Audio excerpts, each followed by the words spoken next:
un nouveau décor a transformé la scène maritime brestoise. Au pied des tours millénaires du château, une forêt de mâts,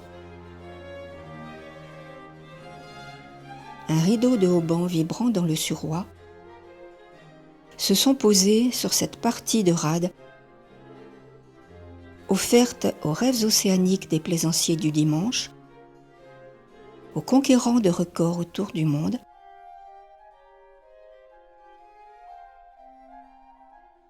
au rassemblement de gréements traditionnels, au yacht en escale. Entrons pour un voyage au port du château. Commençons par un voyage dans le temps.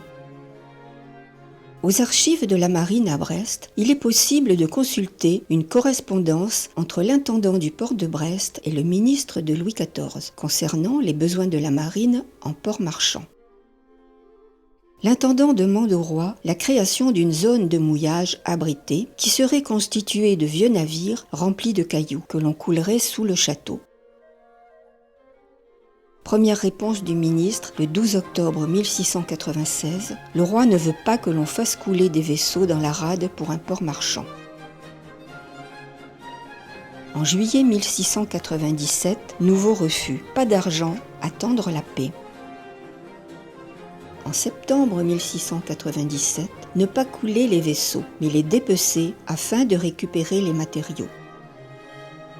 Brest n'a pas les faveurs du roi, les crédits ne seront pas accordés. Le port souhaité au XVIIe siècle, sous le château, ne se réalisera pas. Après la Seconde Guerre mondiale, un projet de port est envisagé devant le terre-plein du château pour accueillir les bâtiments de servitude de la direction du port. Projet considéré utile, mais pas urgent. C'est finalement un port de plaisance réservé aux militaires de la Royale, le club nautique de la marine, qui verra le jour sous le château. Préservé de la houle par 3 épaves d'aviso escorteurs en fin de carrière transformées en brise-lames. Brest, né de la mer, port historique, point de départ des grandes expéditions scientifiques, Brest qui voit s'élancer vers leur record les grands navigateurs, héros qui, après un tour du monde, franchissent le Goulet, voie royale, vers un havre attendu au sortir de l'océan superbe et capricieux. Les 1500 places de ponton du Moulin Blanc, qui offraient déjà aux plaisanciers une structure accueillante au fond de la rade, ne suffisent plus à satisfaire une plaisance florissante inscrite à la pointe de Bretagne. Un nouveau port devient indispensable. Le projet évoqué il y a 300 ans va-t-il enfin voir le jour ? La cession par la Marine nationale d'une partie du terre-plein et du plan d'eau occupé par le club nautique militaire va permettre à Brest d'aménager ce nouveau domaine qui prolongera le front de mer. Un port en eau profonde, sans les contraintes liées aux marées, situé à proximité du centre-ville.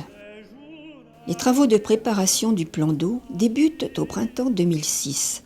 Tandis que les derniers voiliers quittent le club nautique de la marine, la barge Tellenmore relève les énormes chaînes de fond posées en ligne qui servaient à fixer les mouillages. Les aviso-escorteurs, qui avaient achevé leur carrière en protégeant les voiliers des tempêtes, s'éloignent vers l'oubli au fond du port. Ils avaient bien assuré leur dernière mission. À l'automne 2006, le plan d'eau est livré aux caprices du vent et à l'assaut des vagues.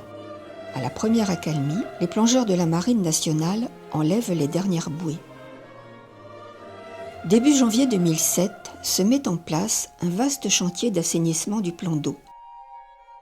Il est indispensable d'aplanir les fonds afin de préparer l'implantation des pieux de fondation en acier qui supporteront les digues et les pontons. Il faut sonder, régler les fonds, forer dans la roche et enfin jusqu'en avril 2007, extraire 600 tonnes de vase entraînant une incessante noria de barges chargées à ras-bord. Obélisque improbable pour un chantier gigantesque. En mai 2007, une grue de 200 tonnes se dresse à l'extrémité du quai Malbert. Les hommes défient les lois de l'équilibre afin d'ajuster les premiers pieux métalliques d'1 mètre de diamètre et d'une hauteur de 25 à 33 mètres selon le niveau des fonds marins. Enfoncés dans le sol jusqu'à 1 mètre de profondeur, ils sont ancrés dans la roche par des tirants d'acier. Travail méthodique qui envahit l'espace d'un lent martèlement sourd et profond. Ces pieux constituent l'armature de la digue. Ils seront habillés par des pièces de béton armé, portiques gigantesques, hauts de 7 mètres et pesant 60 tonnes chacun, qui vont permettre de rigidifier la digue dans le sens transversal. Dès juin 2007, sur ces ensembles viennent se poser des dalles horizontales de 9 mètres sur 7 mètres qui serviront de base à la promenade. Durant tout l'été 2007, la grue soulève et place les différentes pièces au fur et à mesure de l'avancement de la digue qui progresse vers l'ouest. À l'approche de l'hiver, ce sera tantôt sous l'assaut des vagues, tantôt par mer d'huile dans la clarté d'une lumière indicible. Fin 2007, la digue dessine la limite du plan d'eau de 11 hectares prévu à l'entrée est de Lappenfeld.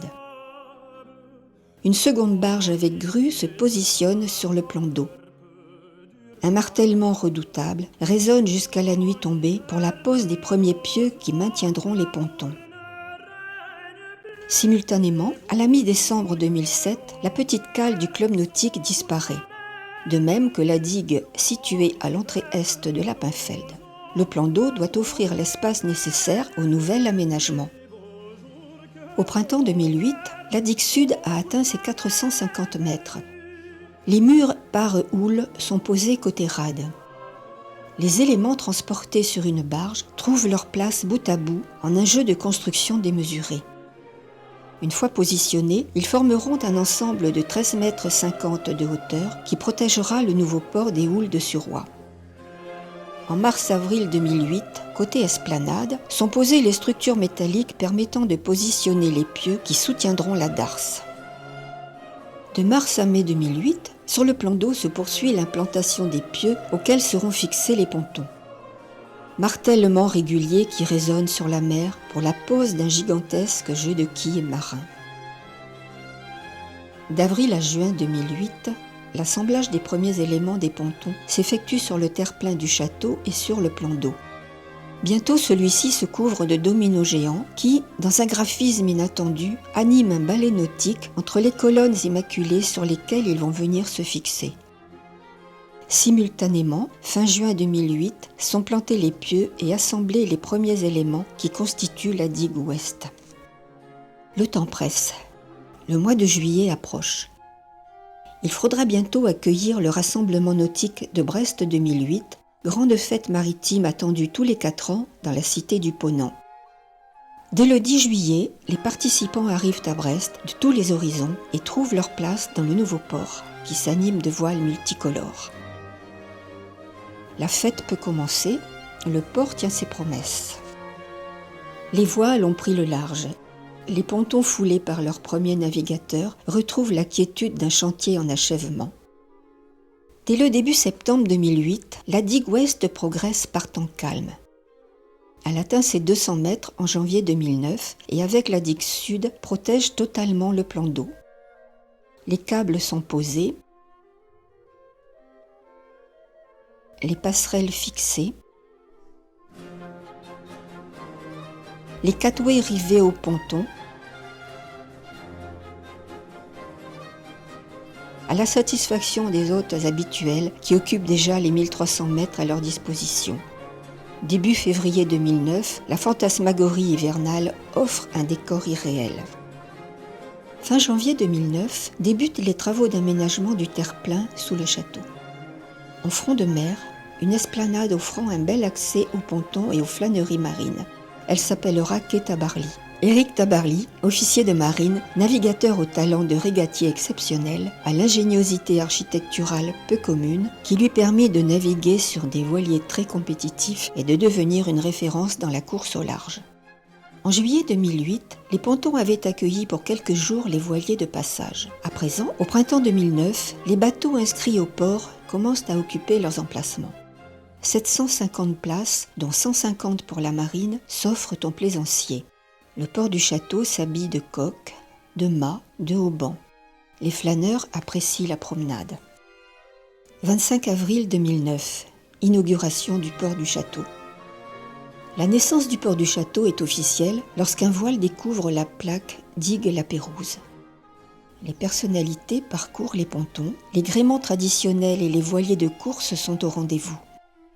Voûtes, étraves racées rivalisent d'élégance avec les grands pavois.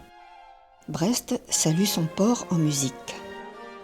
Digue Jean-François de la Pérouse, né le 23 août 1741. Officier de marine, explorateur français, quitte Brest le 1er août 1785 pour un voyage d'exploration dans le Pacifique. Les deux vaisseaux de cette expédition, l'Astrolabe et la Boussole, disparaissent corps et biens à Vanikoro, île Salomon, en juin 1788.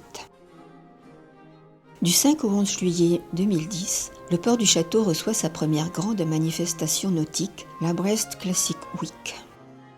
Durant une semaine, une cinquantaine de yachts classiques venus de toute l'Europe régatent en rade et en mer d'Iroise. Le port du château devrait retrouver tous les 2 ans ce magnifique rendez-vous de la belle plaisance.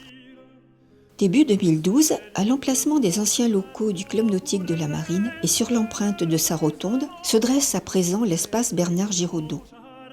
Ce bel ensemble, dédié aux usagers du port, offrira les services de la capitainerie, un nouveau clubhouse. 2 espaces de bureaux, notamment pour Brest événements nautiques, et une salle de réception. Petit-fils de capornier, Bernard Giraudot s'engage en 1963 dans la Marine nationale où il servira pendant 7 ans, notamment sur la Jeanne d'Arc, la frégate Duquesne et le porte-avions Clémenceau, avant de retourner à la vie civile pour se consacrer à sa carrière de comédien et à l'écriture qui lui permettra de devenir membre de l'Association des écrivains de marine. Dans le prolongement de cet espace, les anciens garages de la marine se transforment en un jeu de boîtes en duplex. Sur les 4000 mètres carrés de la base des bâtiments en béton existants, la transformation s'opère par la pose d'une structure métallique qui permet de créer un étage. Puis le zinc, le verre cellulaire vont permettre de créer 3 lignes de verrières sur environ 120 mètres de long et obtenir une surface de 7000 mètres carrés qui accueillera des restaurants, des espaces commerciaux pour les professionnels de la mer, des bureaux réservés à Brest Métropole Océane et aux gestionnaires du port. Des terrasses qui s'ouvriront le long du quai Tabarly, avec la rade pour horizon. La promenade Brest-Port des Records permet d'admirer 19 magnifiques plaques de bronze marquées des mains de grands navigateurs, auteurs de records en lien avec Brest, au départ ou à l'arrivée. Avec la construction du port du château, Brest affirme ses ambitions maritimes et mérite plus que jamais son appellation de métropole océane. Cet aménagement du front de mer, la beauté du site au pied du château, au cœur de la ville, devrait attirer les navigateurs amoureux des grands voyages à inscrire Brest dans leur livre de bord et demeurer plusieurs jours en escale. Les Brestois auront la joie de découvrir des perspectives nouvelles sur leur ville et un nouveau panorama sur la rade. Le port attire toujours ceux qui rêvent de partir. Même si le plus grand nombre de ceux qui vont jusqu'au bout de la digue, magnifique belvédère entre rade et ville, rebroussent chemin et restent à quai en rêvant d'horizons lointains. Je m'appelle Danielle Lemarque, j'étais bibliothécaire au service historique de la Marine à Brest. Service historique situé sur le port de commerce, rue Commandant Malbert, tout près du port militaire. De mon bureau, j'avais une vue panoramique sur la rade, le port de commerce et le club nautique. Lorsque j'ai appris que le club nautique allait faire place à un nouveau port de plaisance, j'ai pensé qu'il serait intéressant de garder un témoignage de la transformation de cet espace. Photographe amateur à mes heures, pendant 6 ans, j'ai fixé les différentes étapes de ce long chantier qui allait nous mener à cette belle réalisation, propice à la flânerie sur la digue La Pérouse et à la détente aux terrasses du quai Tabarly. La proximité du centre-ville devrait réjouir les plaisanciers et apporter à chacun un but de promenade assez exceptionnel.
ont choisi pour asile ce séjour agréable et tranquille, que ces lieux sont charmants pour les heureux amants, que ces lieux sont charmants pour les heureux amants.